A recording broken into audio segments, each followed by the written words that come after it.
avoir un diagnostic de maladie d'Alzheimer ou vivre avec des troubles cognitifs, c'est énormément de difficultés, c'est énormément de changements, des changements dans la vie quotidienne, dans la compréhension du monde, des changements dans mes capacités d'expression, des changements dans mes relations. Je connais le stress, les difficultés que les infirmières et les aides-soignantes peuvent rencontrer avec les personnes atteintes de troubles cognitifs, que ce soit au niveau des troubles du comportement. Je sais le stress que ça peut amener au niveau des soignants. C'est pas parce que je suis moins capable de raisonner que je suis moins humain en fait. Donc c'est voir la personne comme une personne et pas comme un malade. On travaille beaucoup sur la mémoire émotionnelle et donc c'est créer justement des moments émotionnels forts et positifs.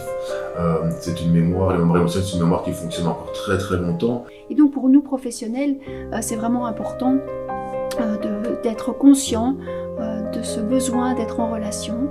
C'est vraiment important aussi de changer un peu nos objectifs.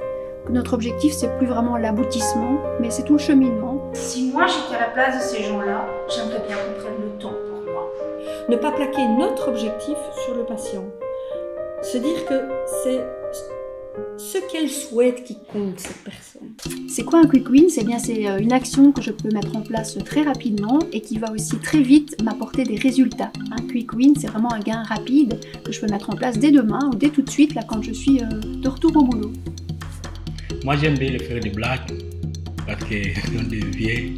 Et alors, quand il ne fait pas des blagues, après des fois, tu le fais rigoler, le faux d'humeur, mais quand il fait des blagues, des gestes, je commence à rigoler, moi, je pas bien. Pour nous, ce qui est important quand on doit travailler avec des personnes qui ont des troubles cognitifs, c'est de penser à d'autres façons de nous adresser à eux, d'être sensible à tout ce qui est non-verbal. Alors au boulot, j'ai une étiquette de ce que je suis, de ma fonction, mais je suis bien plus que cette fonction.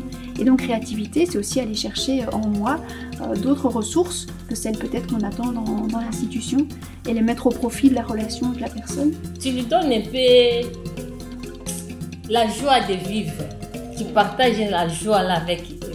Et donc quand on met la casquette au tube, tout ça va se faire en collaboration avec le résident, que lui puisse participer aussi à l'aménagement des lieux pour qu'il soit plus familier, qu'il ressemble moins à un lieu institutionnel, mais plus à un lieu où l'on vit, où on est bien. Puisque tube, c'est quand même ça, rappelons-le, c'est mieux vivre et mieux travailler ensemble, être plus heureux ensemble, partager plus de moments.